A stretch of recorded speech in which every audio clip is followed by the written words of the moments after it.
Hello students, स्वागत है आप सभी का आपके अपने चैनल गॉड क्लासेस पर। तो बच्चों, आज की जो क्लास है उसमें हम प्रोबेबिलिटी का पार्ट 4 करने वाले हैं, जिसमें आज हम सीखने वाले हैं बाइनोमियल एक्सपेरिमेंट। तो व्हाट इज़ बाइनोमियल एक्सपेरिमेंट? उससे पहले हम समझते हैं कि बाइनोमियल ट्रायल्स क्या होते हैं। बाइनोमियल ट्रायल्स या फिर आप उसको बर्नौलीज ट्रायल्स भी बोल सकते हो। बाइनोमियल ट्रायल्स या बर्नौली ट्रायल्स।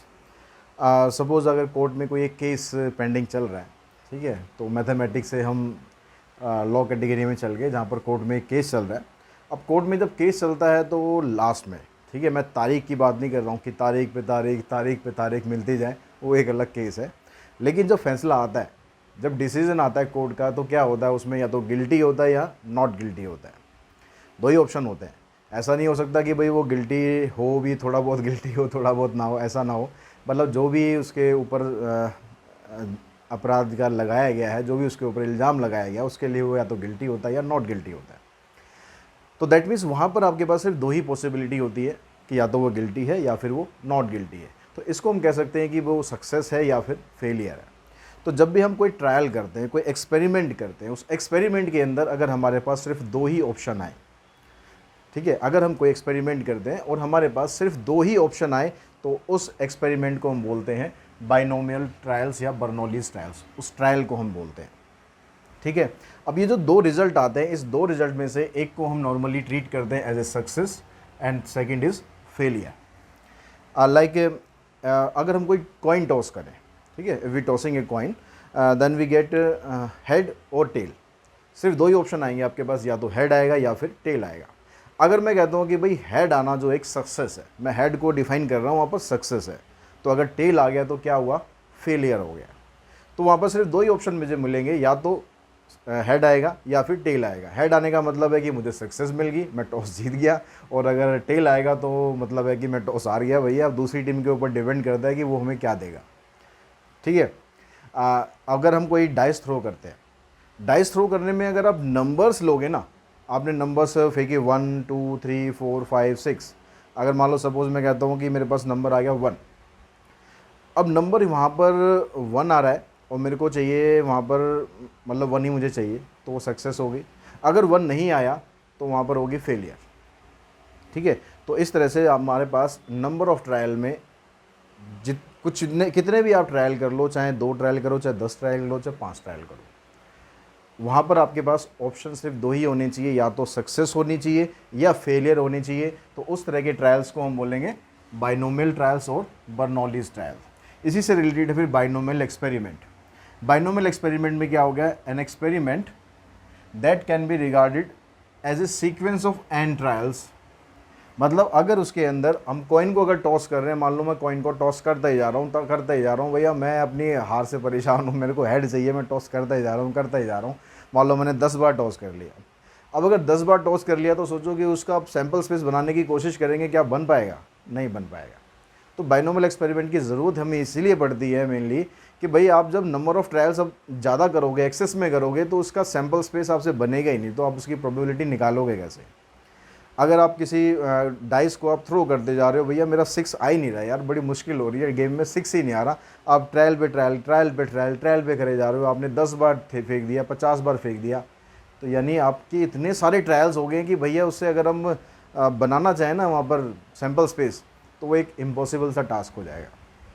तो ऐसी सिचुएशन में हमारे पास काम आता है बाइनोमियल एक्सपेरिमेंट, जिसके अंदर n नंबर ऑफ़ ट्रायल्स हो सकते हैं। लेकिन कुछ कंडीशंस हैं जहाँ पर आपको ये चीज़ ध्यान रखनी है कि बाइनोमियल एक्सपेरिमेंट वो है या नहीं है। First of all, n is finite and is defined before the experiment begins. सबसे पहले क्या है कि n जो है वो फाइनाइट होना चाहिए। जैसे हम कह रहे हैं कि भाई हम टॉस पे टॉस करे जाएँ, टॉस पे टॉस करें, कर सकते हैं हम 50 बार कर सकते हैं, 100 बार कर सकते हैं, लेकिन वो फाइनाइट होना चाहिए। ये नहीं कि भाई अनलिमिटेड टाइम्स हम करते जाएंगे, ऐसा नहीं करना, ठीक है। आपको यहाँ पर n जो है आपका फाइनाइट होना चाहिए, और वो डिसाइड होना चाहिए बिफोर द एक्सपेरिमेंट बिगिंस। यानी एक्सपेरिमेंट स्टार्ट होने से पहले आपको पता होना चाहिए कि भाई नंबर ऑफ़ ट्रायल्स आपके इतने हैं, 5 हैं, 10 हैं, 15 हैं, 20 है, ठीक है। दूसरी चीज़, each trial has only 2 possible outcome usually called success and failure. अगर हम कोई भी ट्रायल करते हैं तो उसमें क्या आता है, या तो सक्सेस या फेलियर, सिर्फ ये दो ही ऑप्शन होने चाहिए और कुछ होना ही नहीं चाहिए उसमें। The result of any trial is independent of the result of all other trials. जो आप ट्रायल करने वाले हो, जिसमें आप थ्रो करने वाले हो, उसका जो भी रिज़ल्ट आएगा वो रिज़ल्ट क्या होना चाहिए, बाकी ट्रायल्स के हिसाब से अगर आप कंसीडर करोगे तो वो इंडिपेंडेंट होना चाहिए, यानी बाकी ट्रायल्स के ऊपर वो डिपेंड नहीं करना चाहिए। The probability of success denoted by usually P does not change from trial to trial. अगर हम मान लो एक से ज़्यादा ट्रायल कर रहे हैं और उसमें जो हमने P को हमने माना क्या है, सक्सेस माना है, तो सक्सेस हम उसको मान रहे हैं। अगर हम ट्रायल चेंज करते हैं, हम मान लो हम एक बार ट्रायल कर रहे हैं तो उसमें P मेरा आ रहा है 1/2, मान लो, ठीक है, मान लेते हैं 1/2 आ रहा है। अगली बार मैं जब ट्रायल करता हूँ तो मेरी प्रोबेबिलिटी वहाँ पर चेंज नहीं होनी चाहिए सक्सेस की, वो 1/2 है, तो थ्रू आउट वो पूरे ट्रायल के अंदर 1/2 ही होनी चाहिए। ऐसा नहीं होना चाहिए कि भाई एक ट्रायल में तो 1/2 आ गई, अगले ट्रायल में 1/3 आ गई, उससे अगले ट्रायल में 1/4 आ गई। ऐसे ट्रायल टू ट्रायल आपकी प्रोबेबिलिटी ऑफ सक्सेस जो है वो चेंज नहीं होनी चाहिए। अब प्रोबेबिलिटी ऑफ सक्सेस तो हो गई, ठीक है। प्रोबेबिलिटी ऑफ फेलियर क्या होता है? प्रोबेबिलिटी ऑफ फेलियर को हम डिफाइन कर उससे डिनोट करते हैं Q से।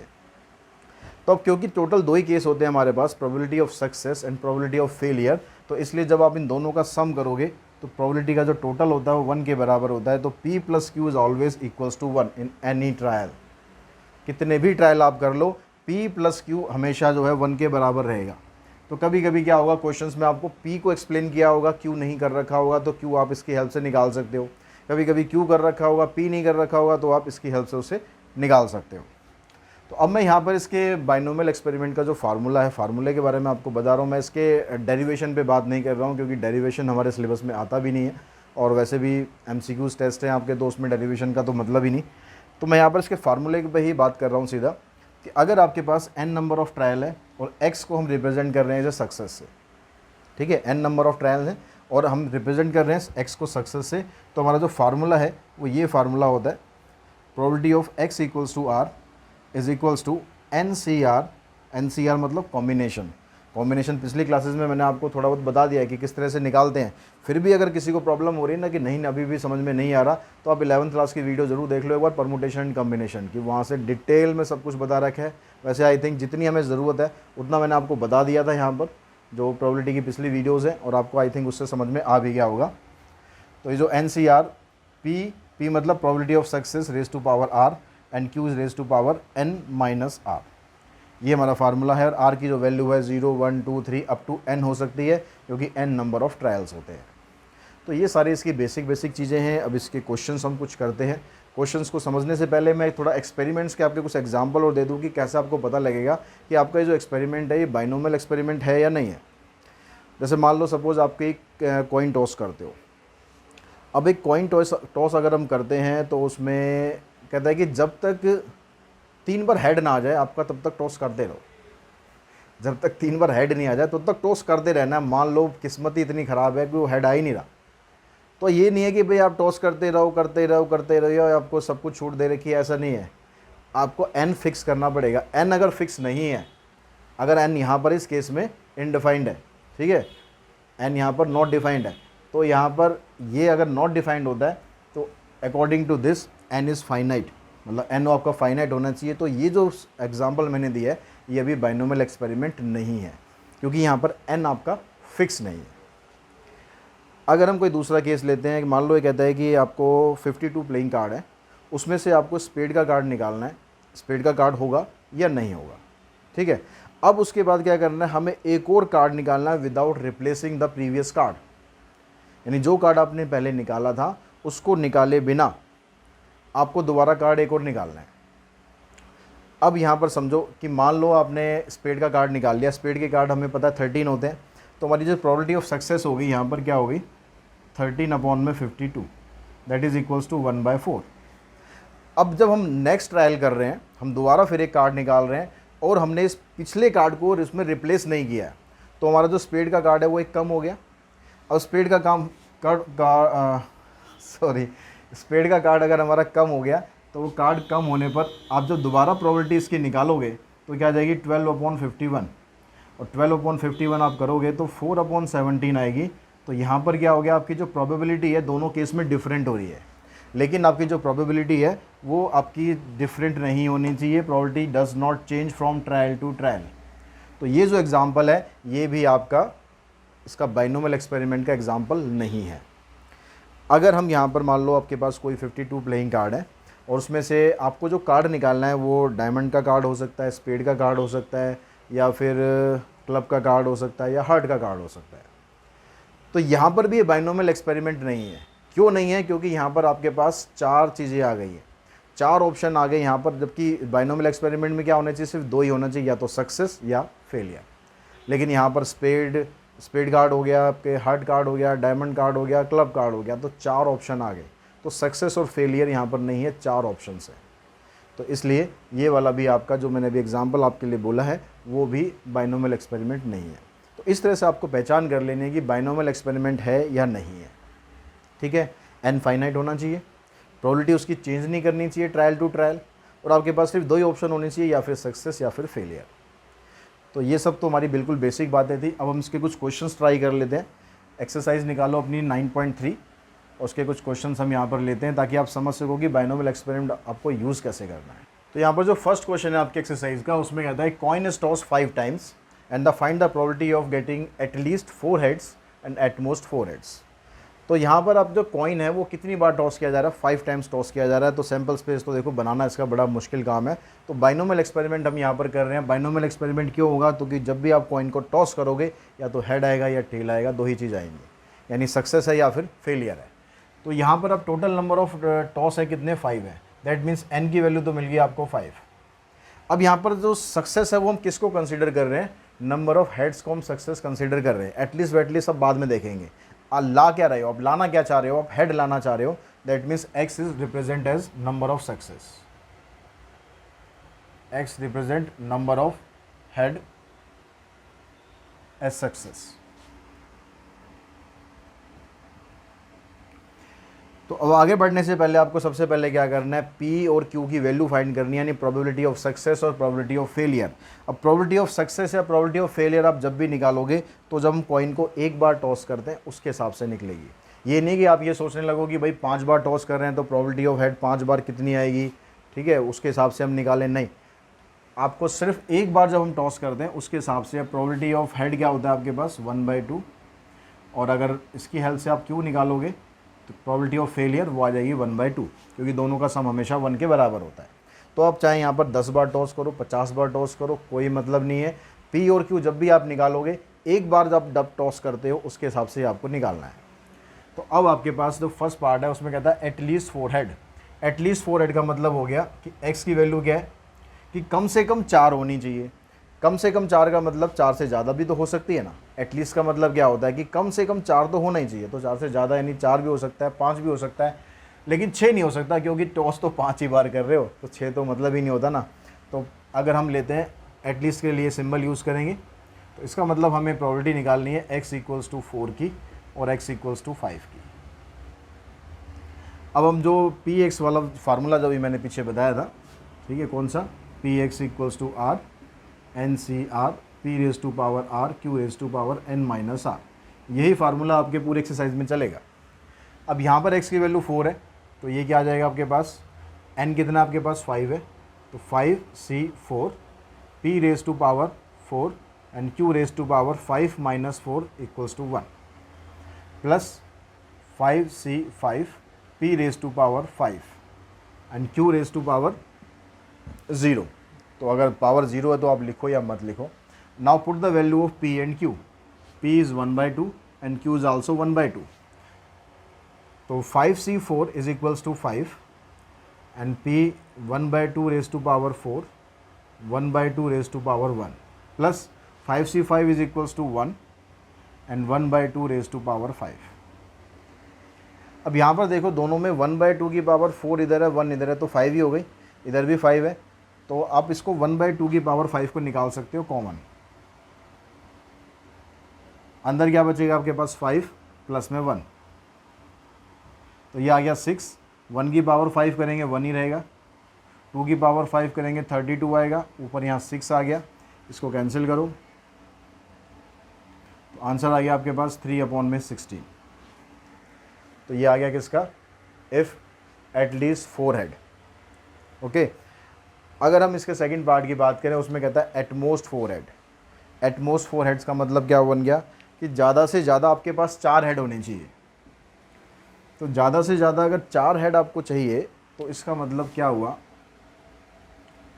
आपको x की value less than equals to 4 ले सकते हो, यानी x की वैल्यू आप इसमें 0 भी हो सकती है क्योंकि एक भी हेड नहीं आया तो वो भी इसी के अंदर आ जाएगा, x इक्वल्स टू 1 भी हो सकता है, x इक्वल्स टू 2 भी हो सकता है, x इक्वल्स टू 3 भी हो सकता है, x इक्वल्स टू 4 भी हो सकता है। तो अब हमारे पास इसको सॉल्व करने के दो तरीके हैं, या तो हम क्या करें, इन सब की प्रोबेबिलिटी निकालें, इनको ऐड कर दें, हमारा आंसर बिल्कुल ठीक आएगा एकदम, ठीक है। लेकिन इतना सारा लंबा टास्क हम क्यों करें, हमें ये पता है कि जितने भी एलिमेंट्री इवेंट्स होते हैं, जो प्रोबेबिलिटी का जो बेसिक होता है, जितने भी एलिमेंट्री इवेंट होते हैं किसी भी ट्रायल के, उन सबका सम क्या होता है, 1 होता है। तो यहाँ पर जो total number of basic elementary event है वो क्या क्या है, आप x की वैल्यू 0 भी ले सकते हो, 1 भी ले सकते हो, 2, 3 एंड 4, 5 तक हो सकती है ना, क्योंकि नंबर ऑफ ट्रायल आपके पास 5 है। इसमें से आपको इन सब की प्रोबेबिलिटी तो निकालनी है, बच गया ये। अब इन सब का टोटल हमें पता है 1 होता है, तो हम क्या करते हैं, इन सब को निकालने की बजाय हम इसको ऐसे लिख सकते हैं 1 minus p x equals to 5। यही बच गया था ना बस टोटल में से, इन सब का हम टोटल करेंगे तो 1 आएगा। अब टोटल 1 करेंगे तो 1 आएगा, तो हमें इनकी वैल्यू निकालनी है, तो क्या करो, इसको इधर ले जाओ, तो हो जाएगा 1 minus p x equals to 5। अब 1 तो 1 होता ही है, और x इक्वल्स टू 5 अगर हमने लिया, ये वाला था हमारे पास, इसकी वैल्यू हमारे पास कितनी थी, 1/2 raise to power 5, that means 1/32। इसको आप एलसीएम लेके सॉल्व करोगे तो आ जाएगा 31/32। तो इस तरह से, ये नहीं है कि आपने देखा कि भाई ये सब आपको निकालना है, इन सबको निकालने बैठ जाओ, देखो कि क्या तरीका आपको आसान पड़ सकता है, उस तरीके से निकालने की कोशिश करेंगे, ठीक है। नेक्स्ट क्वेश्चन देखते हैं। अब नेक्स्ट क्वेश्चन में भी यहाँ पर भी एक कॉइन ही टॉस हो रहा है और 6 बार टॉस हो रहा है। तो यहाँ पर उसी की तरह की n तो आपके पास 6 बन गया, और x भी यहाँ पर भी देखो आपको हेड्स के बारे में पूछा गया है, तो x भी आपका वही बन गया, x represent number of head as success, and p is equals to 1/2, q also equals to 1/2. तो find the probability of getting exactly 4 head. Exactly 4 head means we have to find p equals to px equals to 4, and the formula is NCR. NCR, put the value of p 1/2 raised to power 4 and 1/2 raised to power 6 minus 4, which is equals to 2. Solve 6C4 using the formula for combination. तो 6C4 की value क्या होगी, 6 factorial divided bye 6 minus 4 factorial, that means 2, 6 and 4 factorial. Formula याद है ना, पिछली classes में भी बताया मैंने, NCR का formula n factorial, n minus r factorial और फिर r फैक्टोरियल। तो ये फार्मूला आप यहाँ पर लगाओगे, यानी यहाँ पर वैल्यू पुट करो 6 factorial, 2 factorial, 4 factorial and 1/2 raise to power 6, 4 and 2।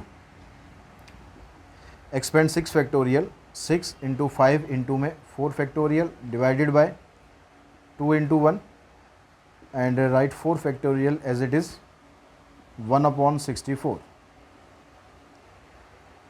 2 3 जा 6, यहाँ पर आइए आपके पास 3 इंटू 5 15 अपॉन में 64, और तो ये कटेगा नहीं, तो यही आपका आंसर हो जाएगा।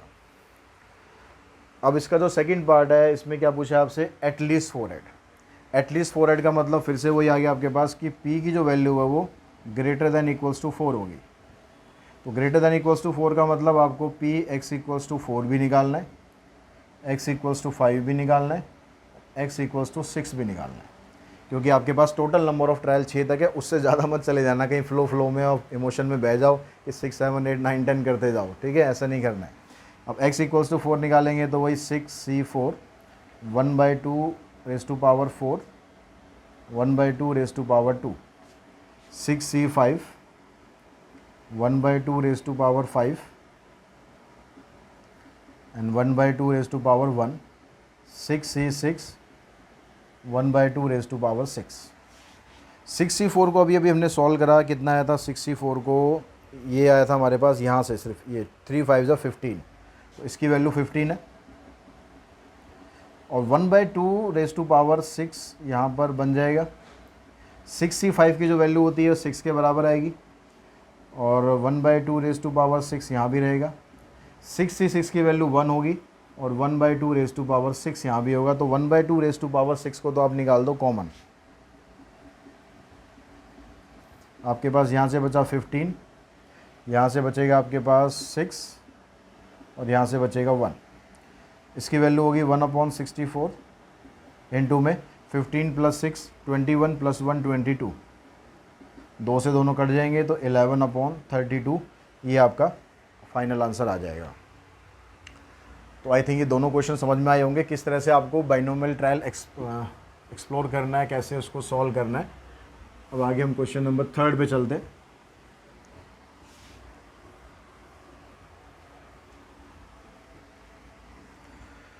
तो क्वेश्चन नंबर 3 में आपको दिया हुआ है, if x denote the number of head in a single toss of 4 fair coin, single toss of 4 fair coin, then find p x = 3। अब यहाँ पर single toss of 4 fair coin कर रहे हो, यानी 4 कॉइन को एक बार टॉस कर रहे हो। अब 4 कॉइन को एक बार टॉस करो या एक कॉइन को 4 बार टॉस करो, दोनों का मतलब सेम ही होता है। ठीक है, एक कॉइन को 4 बार या 4 कॉइन को एक बार टॉस करो, मतलब दोनों का सेम होता है। तो इस क्वेश्चन में आपको n की वैल्यू दे दी उसने 4, कि आप 4 सिंगल कॉइन को एक बार टॉस कर रहे हो। ठीक है, अब जब भी कॉइन को टॉस करेंगे तो p और q तो आपको हमेशा 1/2 ही रहना है। बस ये ध्यान रखना कि क्वेश्चन के अंदर कहीं ऐसा ना हो जाए कि कॉइन जो है बायस्ड आ जाए। वो कुछ 1-2 क्वेश्चन आगे आ सकते हैं, उसमें बताऊंगा। नॉर्मली जो कॉइन हम यूज़ करते हैं ना, फेयर कॉइन होता है, अनबायस्ड कॉइन होता है। हाँ, अब यहाँ पर x कह रहा है x denote the number of head, तो फिर से बात वही है कि x denote the number of head, तो इसका मतलब p 1/2 हो गया, q 1/2 हो गया। और अब यहाँ पर आपसे वैल्यू पूछता है p x = 3। फर्स्ट पार्ट में p x = 3 means 4c3 1/2 raise to power 3 and 1/2 raise to power 1। तो 4c3 को आप सॉल्व करोगे, 4 आ गया, 1/2 की पावर होगी 4। इसको आप सिंप्लीफाई करोगे 16, आंसर आ गया इसका 1/4। सेकेंड पार्ट में पूछता है ये p x <2। तो <2 का मतलब p x = 0 हो सकता है। 0 तक ज़रूर जाना है, ध्यान रखना, लेस देन जाओगे तो ये नहीं कि आपको सिर्फ 1 लिख लेना है। तो x = 0 का मतलब आ गया 4c0 1/2 की पावर 0 1/2 की पावर 4, 4c1 1/2 की पावर 1 1/2 की पावर 3। 4c0 करोगे तो 1 हो जाएगा, ये भी 1 हो जाएगा, सिर्फ ये बचेगा आपके पास, प्लस 4c1 को सॉल्व करेंगे 4 आएगा, और यहाँ से भी आपके पास 1/2 की पावर 4 बचेगी। तो 1/2 की पावर आप 4 कॉमन निकाल लो, बचिए आपके पास यहाँ से 1, यहाँ से 4। तो 1/2 की पावर 4 होता है 16, 1/16 और 1 + 4 हो गया 5। तो आंसर आ गया आपका 5/16। कैलकुलेशन जैसे मर्जी करो, आप कॉमन निकाल के करो, बिना कॉमन निकाल के करो, वो ये आपकी हेडेक है। ठीक है, आपको बस तरीका ही ढूंढना है कि तरीका आपका छोटा रहे। थर्ड पार्ट पे जाते हैं हम। थर्ड पार्ट दिया हुआ है आपको, उसमें p x < 2। तो इसके अंदर x = 0 भी आएगा, 1 भी आएगा और 2 भी आएगा। तो x = 0, x = 1 की वैल्यू तो हमारे पास ये है ही, तो आप डायरेक्टली, अगर हमने यूज़ की हुई है तो आप डायरेक्टली लिख लो, सिर्फ इसकी निकाल लो, क्योंकि दोबारा हम फिर सारे की निकालने फ़ायदा क्या। तो यहाँ पर आ गया 4c2 और 1/2 की पावर 2, फिर 1/2 की पावर 2, और 4c2 को आप सॉल्व करोगे तो ये 6 के बराबर आएगा, और 1/2 की पावर 4 हो जाएगा, यानी 1/16 आ जाएगा। तो 5/16 6/16 दैट मीन्स 11/16 हमारा आंसर आ जाएगा। फोर्थ पार्ट देखते हैं। फोर्थ में कहता है p probability of x greater than 1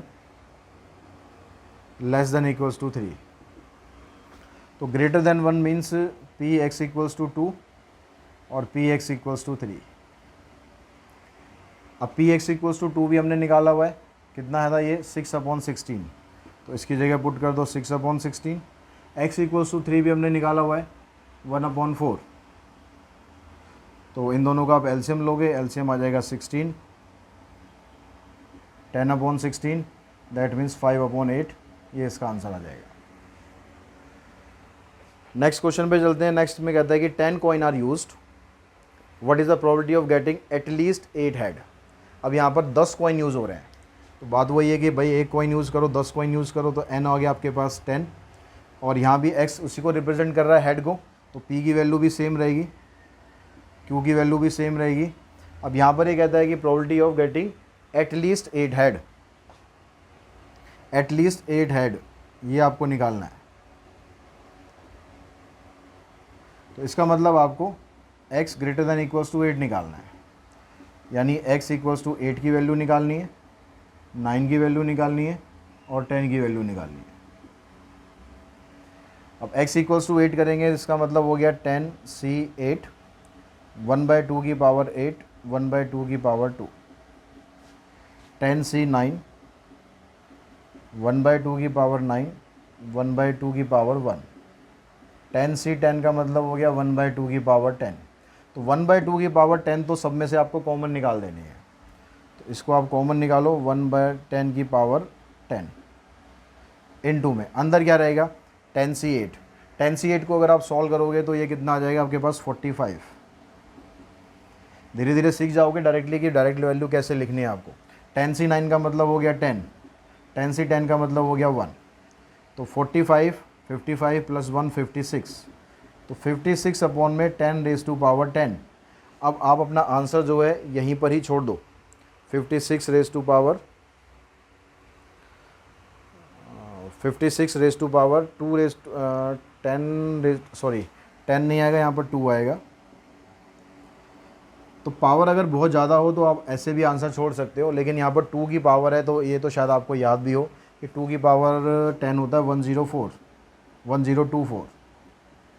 तो इसको हम काट लेते हैं 23, ये आ जाएगा आपके पास 512। लेकिन अगर आपको लगता है कि यहाँ पर जैसे मान लो 10 की पावर 10 होता है, 10 की पावर 10 को सॉल्व करने का कोई लॉजिक नहीं है, या 9 की पावर 10 हो जाए, पावर यानी बहुत ज़्यादा हो जाए, तो उसको सॉल्व करने का कोई लॉजिक नहीं है, उसको आप पावर में छोड़ सकते हो। अगर आपसे आंसर में ऐसा नहीं पूछा गया कि आंसर आपको एग्जैक्ट चाहिए। नेक्स्ट क्वेश्चन देखो, क्वेश्चन नंबर 5। तो 5th क्वेश्चन में कहता है 4 cards are drawn 1 by 1 with replacement from a well shuffled deck of 52 playing card, find the probability that at least 3 card are of diamond. 4 card आपको निकालने हैं एक एक करके, ठीक है। कितने निकालने हैं? 4 कार्ड निकालने हैं। तो 4 कार्ड निकालने हैं, और कह रहा है कि विदाउट रिप्लेसमेंट नहीं है, विद रिप्लेसमेंट है। क्योंकि अगर देखो विदाउट रिप्लेसमेंट हो जाएगा तो ये बर्नौली ट्रायल का नहीं बनेगा, फिर आपको इसको प्रोबेबिलिटी डिस्ट्रीब्यूशन वाले तरीके से करना पड़ेगा। लेकिन यहाँ पर अब कह रहा है विद रिप्लेसमेंट है, दैट मीन्स ये बाइनोमियल ट्रायल का एग्जाम्पल बनता है, क्योंकि यहाँ पर आपका जो पी है वो चेंज नहीं होगा। अब यहाँ पर जो कार्ड आपको जितने निकालने हैं, टोटल कार्ड तो 52 दिए हैं, तो n की वैल्यू 52 नहीं है, n की वैल्यू यहाँ पर 4 है। तो आपको कार्ड निकालने कितने हैं? आपको जो एक्सपेरिमेंट है कितनी बार करना है? 4 बार करना है, 4 कार्ड निकालने हैं एक एक करके, ठीक है। तो जितनी बार आपको एक्सपेरिमेंट करना है वो n होता है, ध्यान रखना, कहीं गलती से 52 मत लिख देना। तो n की वैल्यू होगी आपके पास 4। अब x किसको कंसीडर कर रहा है? सक्सेस किसको कंसीडर कर रहा है? Find the probability that at least 3 card are of diamond. Diamond के कार्ड आपको निकालने हैं, तो x represent diamond card as success. आप खाली x रिप्रेजेंटेड डायमंड कार्ड भी लिख दोगे तो ठीक है। अब हम पहले p और q की वैल्यू निकाल लेते हैं। अब क्योंकि आप डायमंड कार्ड निकाल रहे हो, तो डायमंड के कार्ड होते कितने हैं डेक में? तो 52 प्लेइंग कार्ड होते हैं, उसमें से डायमंड के कार्ड कितने होते हैं? 13 होते हैं। कार्ड्स के बारे में नॉलेज होनी चाहिए, नहीं है तो भाई बना लो नॉलेज। इसकी वैल्यू तो होगी 1/4, और Q की वैल्यू निकालेंगे तो आ जाएगी 3/4। अगर आपके पास P की वैल्यू आ जाती है तो Q की वैल्यू के लिए टेंशन बिल्कुल नहीं लेना, क्योंकि दोनों का सम 1 के बराबर होना चाहिए। बस इस लॉजिक को यूज़ करके आप Q की वैल्यू निकाल सकते हो। N भी आ गया, X भी आ गया, P भी आ गया और Q भी आ गया। अब आपको कार्ड जो निकालने हैं उसमें कहता है find the probability that at least 3 card are of diamond, यानी एटलीस्ट 3 कार्ड आपको निकालने हैं। At least 3 diamond card. जो 4 कार्ड आप निकाल रहे हो उसमें से 3 कार्ड कम से कम डायमंड के होने चाहिए। इसका मतलब आपको x की वैल्यू 3 लेनी है और x की वैल्यू 4 लेनी है।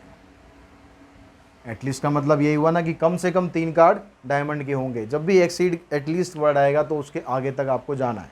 आगे तक कहाँ तक जाओगे, लेकिन टोटल नंबर ऑफ ट्रायल से आगे मत चले जाना, ठीक है, वहाँ तक ही रहना है। अब x इक्वल्स टू 3 की वैल्यू आप निकालोगे, फार्मूला लगाओ n की जगह आप सीधा फार्मूला लगा दो 4c3। p की वैल्यू है 1/4, q की वैल्यू 3/4, तो इसकी पावर तो आएगी 3, इसकी पावर आ जाएगी 1, प्लस 4c4 1/4 की पावर 4 और 3/4 की पावर हो जाएगी 0। तो उसको लिखो मत, लिख दोगे तो भी कोई बात नहीं भाई। 4c3 को सॉल्व करेंगे तो आ जाएगा 4, 1/4 का मतलब हो गया 1/64, ये आ जाएगा 3/4, 4c4 हो गया 1, ये आ जाएगा 1/256। तो यहाँ से अब देखो, अगर मैं इसको यहाँ से काट दूँ, कट रहा है बड़े आराम से, पर मत काटो। क्यों नहीं काटो? क्योंकि डिनोमिनेटर आप अगर जितना सेम रखोगे उतना कैलकुलेशन करने में आसानी रहेगी। अब मैं इसको क्या करूँ, यहाँ पर 4 3 12 कर देता हूँ। तो अगर मैं इसको 12 करता हूँ, नीचे मेरे पास 256 ही रहेगा और इधर 1/256 है, तो डायरेक्टली ऐड होके मेरा आंसर आ गया 256।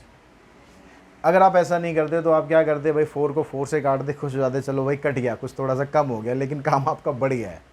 ठीक है, काम आपका बढ़ गया। यहाँ पर क्यों बढ़ गया, मान लो मैं आपको काट के दिखाता हूँ। मैं 4 से काट दिया, 3/64 आ गया, ये आ गया। अब आपको इसका एलसीएम लेना। आप सोचते फिरोगे इसका एलसीएम क्या है, ठीक है। जिसको पता है कि एलसीएम क्या है वो तो लिख देगा, जिसको नहीं पता है भैया वो निकाल लेगा यहाँ पर एलसीएम लेके। 256 64 का एलसीएम निकाल लेगा, टाइम वेस्ट करेगा खाम का। क्यों टाइम वेस्ट करो, जब डिनोमिनेटर आपका सेम ऐसे ही आ सकता है तो सेम रखो। यानी आपको काटना वहाँ पर है जहाँ पर डिनोमिनेटर आपका सेम ना बने। अगर सेम बन रहा है तो मत काटो, ऊपर की टर्म्स को मल्टीप्लाई करो, डायरेक्टली जाके ऐड कर दो, सीधा अपने आंसर पे आ जाओ। कोई ज़्यादा माथापच्ची करने की ज़रूरत ही नहीं है। नेक्स्ट क्वेश्चन नंबर 6 देखते हैं। तो 6 क्वेश्चन में कहता है यहाँ पर, एक कॉइन इज टॉस 4 टाइम्स। अभी फिर दोबारा कॉइन पे आ गया। एक कॉइन को आपने 4 बार टॉस किया। x is the number of head observed, x जो है वो नंबर ऑफ हेड है। Then find the probability distribution of x। अब भैया सबका प्रोबेबिलिटी डिस्ट्रीब्यूशन पूछ रहा है, तो प्रोबेबिलिटी डिस्ट्रीब्यूशन तो वैसे ही निकालेंगे जैसे हम पीछे निकालते आ रहे हैं। तो यहाँ पर कॉइन को हमने टॉस किया कितनी बार, a coin is tossed 4 times, 4 बार हमने टॉस किया, ठीक है। तो n की वैल्यू आपके पास आ गई 4, x आपके पास आ गया, कितना आया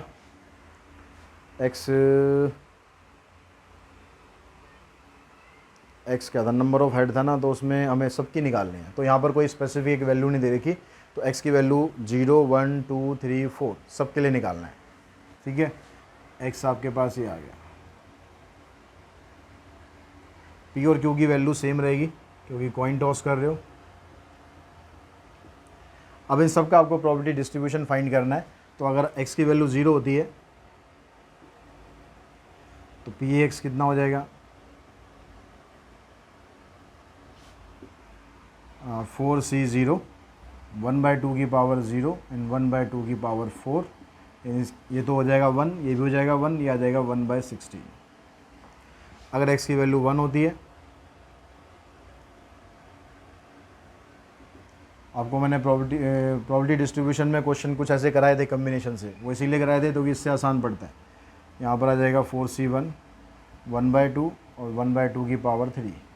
तो 4c1 तो 4 आ जाएगा और इसको आप सिंप्लीफाई करोगे तो ये 1/16 ही रहेगा। अब हमें प्रोबेबिलिटी डिस्ट्रीब्यूशन निकालना है, हमें इसका टोटल वोटल नहीं करना, तो यहाँ पर आप काट लो इसको। x इक्वल्स टू 2 निकालेंगे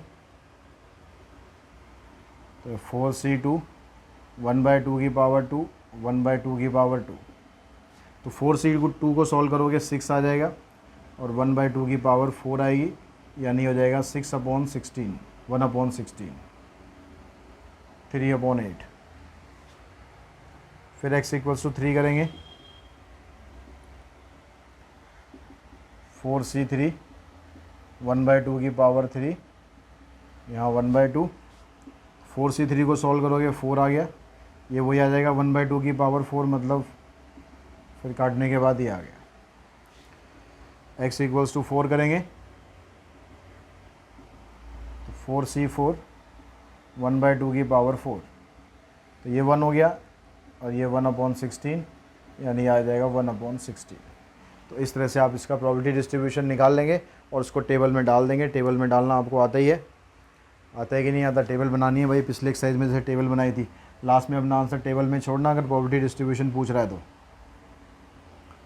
ठीक है, ऐसे x और पी एक्स की वैल्यू 0 1 2 3 4, प्रोबेबिलिटी कितनी? 1/16 1/4 3/8 1/4 1/16।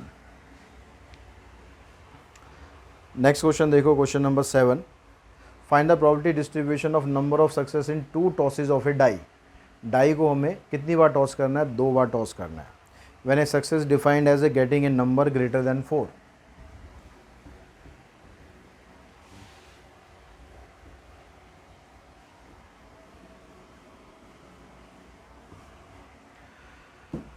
तो डाइस को आपको 2 बार टॉस करना है, तो 2 बार टॉस करने का मतलब है n की वैल्यू आ गई आपके पास 2। ठीक है, x किसको रिप्रेजेंट कर रहा है यहाँ पर? x रिप्रेजेंट कर रहा है नंबर ग्रेटर देन 4 को। x represent number greater than 4। तो इसके हिसाब से जो p है आपका क्या होगा? आप कॉइन को या डाइस को कितनी बार भी टॉस कर रहे हो डजेंट मैटर, आपको p और q जब भी निकालना है एक बार के थ्रो से निकालना है।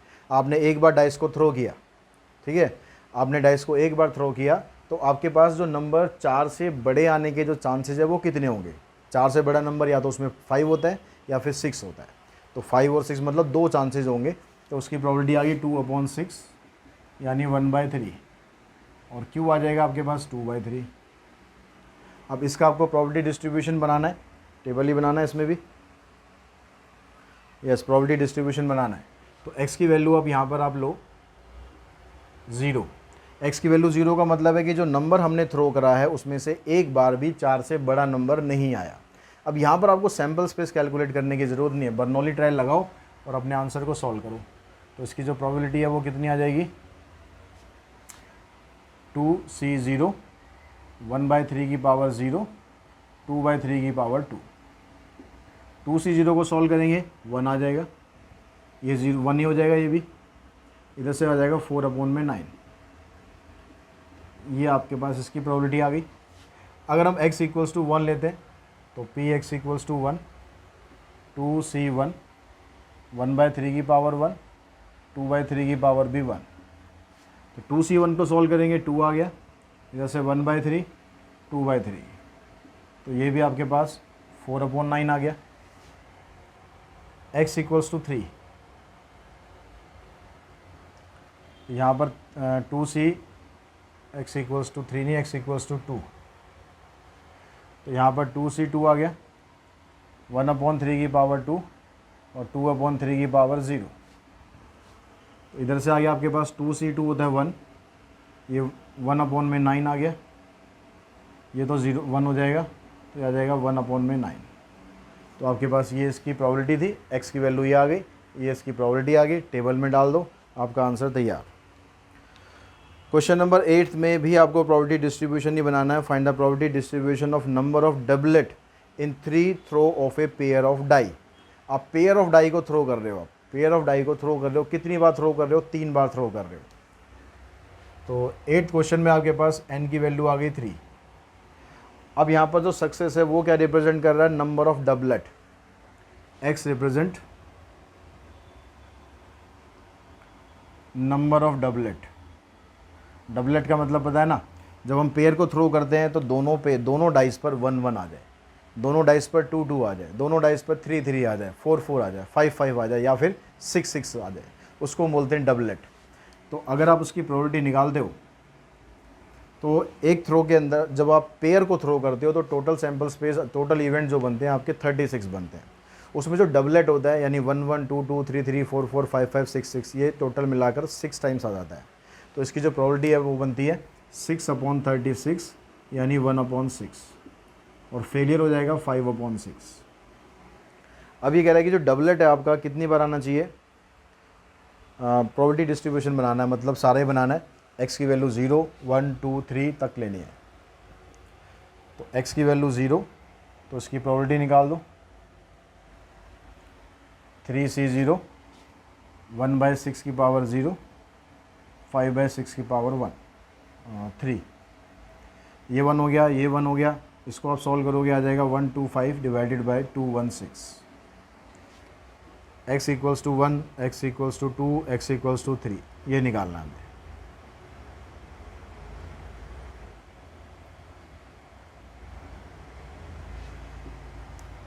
तो 3c1, 1/6 की पावर 1, 5/6 की पावर 2।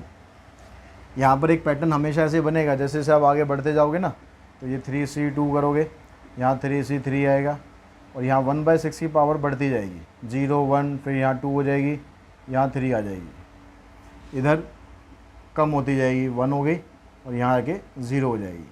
तो हमेशा ये सेट पैटर्न बनता है। अगर आपको याद रखना है वैसे ही, तो ऐसे भी याद रख सकते हो। अब 3c1 की आप वैल्यू निकालोगे, तो ये तो 3 के बराबर हो गया। ऊपर देखो 5 की पावर 2 आएगा, मतलब 25 हो गया। नीचे 6 की पावर 2 इधर हो गया और 6 इधर हो गया, मतलब 216 ही आएगा नीचे। तो अब ये आप काट सकते हो उसको, तो आंसर आ गया आपके पास 25/72।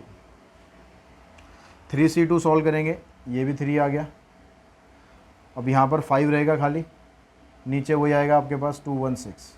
फिर इससे इसको काट देंगे, तो आ जाएगा 5/72।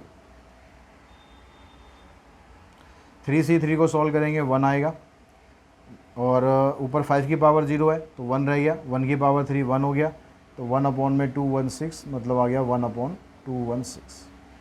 तो इस तरह से आप इसकी भी टेबल तैयार कर सकते हो। तो क्वेश्चन नंबर 9 में देखिए, 9 में कहता है from a well shuffled deck of 52 cards 3 cards are drawn 1 by 1 with replacement, find the probability distribution of number of queen.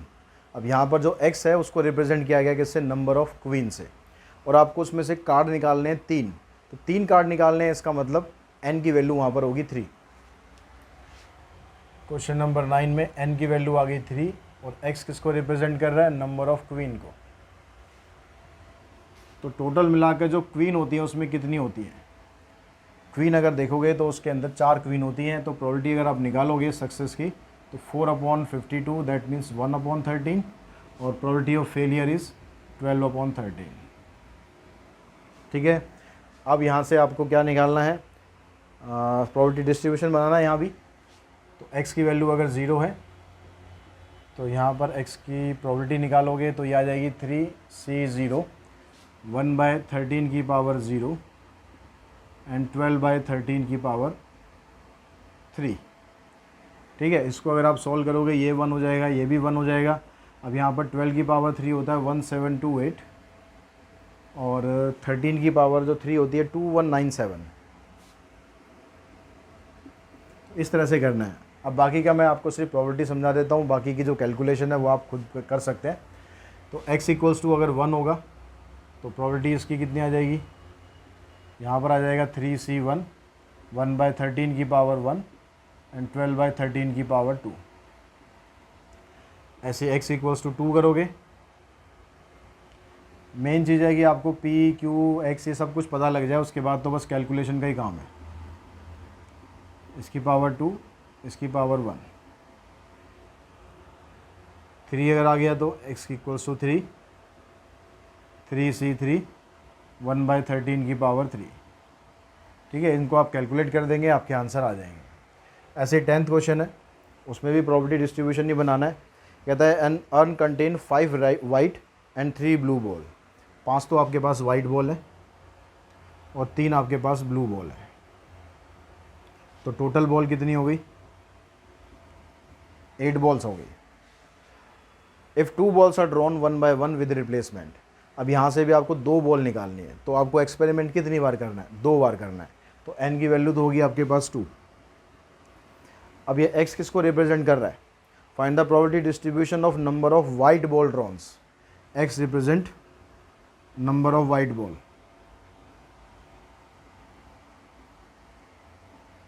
तो जो वाइट बॉल की प्रोबेबिलिटी है वो होगी हमारी सक्सेस। वाइट बॉल की प्रोबेबिलिटी कितनी है, 5/8। तो फेलियर कितना आ गया आपके पास 3/8। अब इसका भी प्रॉपर्टी डिस्ट्रीब्यूशन बनाना है तो सेम उसकी तरह ही करना है। x की वैल्यू एक बार 0 लेनी है, x की वैल्यू 0 लेंगे तो ये आ जाएगा आपके पास 2c0 5/8 की पावर 0 और 3/8 की पावर 2। फिर इसको सॉल्व कर देंगे, x इक्वल्स टू 1 करेंगे तो यहाँ पर 1 आ गया, 2c1 5/8 की पावर 1 3/8 की पावर 1। x इक्वल्स टू 2 तो 2c2 5/8 की पावर 2। इसको आप सिंप्लीफाई कर दोगे, आंसर आपके निकल जाएंगे। इसी तरह का क्वेश्चन नेक्स्ट है, क्वेश्चन नंबर 11। उसमें कहता है from a lot of 30 bulbs which include 6 defective bulb A sample of 4 bulb is drawn. 6 तो डिफेक्टिव बल्ब हैं और टोटल बल्ब आपके पास कितने हैं 30 बल्ब्स हैं। तो इसके अंदर टोटल बल्ब आपके पास 30 हैं, उसमें से जो डिफेक्टिव बल्ब है वो हैं 6 और जो नॉन डिफेक्टिव बल्ब है वो आपके पास हो गए 24। तो यहाँ पर जो x रिप्रेजेंट कर रहा है कहता है find the probability distribution of number of defective bulb. तो x से क्या रिप्रेजेंट हो रहा है, x represent number of defective bulb, यानी जो डिफेक्टिव बल्ब है उसको हम कंसीडर करेंगे सक्सेस। हालांकि बल्ब डिफेक्टिव है लेकिन हम उसको मान लें कि ये सक्सेस है, तो कभी कभी ऐसा भी होता है। तो यहाँ पर जो p है आपका वो क्या बनेगा, डिफेक्टिव बल्ब की प्रोबेबिलिटी निकलेगी 6/30 यानी 1/5 और q आ जाएगा आपके पास 4/5 और n कितना आएगा, कितने बल्ब आप निकाल रहे हो 30 मत ले लेना, 30 तो टोटल बल्ब है। एक्सपेरिमेंट कितनी बार कर रहे हो भाई, निकाल कितनी बार रहे हो, उसमें से बल्ब कितनी बार निकाल रहे हो, बल्ब आप निकाल रहे हो उसमें से 4 सैंपल निकाल रहे हो, मतलब 4 बार निकाल रहे हो, तो n की वैल्यू है 4। तो इसका भी आपको इसी तरीके से प्रॉपर्टी डिस्ट्रीब्यूशन बनाना है जैसे ये मैंने बनाया है। आई होप आपको समझ में आ गया होगा कैसे ये बनेगा। तो ये क्वेश्चन आपको खुद ट्राई करना है। अगर कुछ प्रॉब्लम आई, वैसे तो होपफुली आप इतने समझदार अब हैं, इंटेलिजेंट हैं कि हैंडल कर लेंगे, कोई प्रॉब्लम आपको आएगी नहीं। फिर भी कोई प्रॉब्लम लगती है तो आप कमेंट बॉक्स में मेरे साथ ज़रूर शेयर कर सकते हैं। आज की इस वीडियो में हम इतना ही करते हैं, अभी क्वेश्चंस के काफ़ी बाकी हैं, तो वो बाकी जो नेक्स्ट पार्ट होगा इस वीडियो का उसमें हम सॉल्व करेंगे। तो आज की इस वीडियो में इतना ही। Thanks to all of you.